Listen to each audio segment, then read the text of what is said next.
তোমরা আব্দুল্লাহর বক্তব্য শোনো, তাহলে বুঝতে পারবে আমরা গোলাম কোথায়, মুসলমানেরা কোথায় কোথায় গোলাম। গোলামি করে দেশের খিদমত করবে এটা হয়?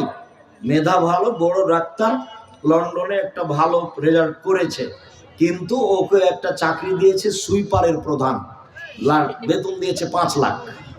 তখনও ভাবলো যে আমি যদি দেশে ফিরি, পিজিতে যদি ডাক্তারি করি তো বেতন 3 লাখ পাবো, তো এখানে তো 5 লাখ, আমার এই সুইপারই ভালো।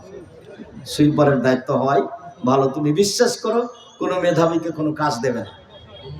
তুমি পড়ে দেখো, আব্দুল্লাহর বক্তব্য শুনে দেখো, কোনো মেধাবীকে কোনো কাজ দেবে না। ওরা এটা তো চায় না। আমাদের ছেলেরা পদ্মা সেতুর হলো কামলা, আর ইঞ্জিনিয়ার তারা ওরা।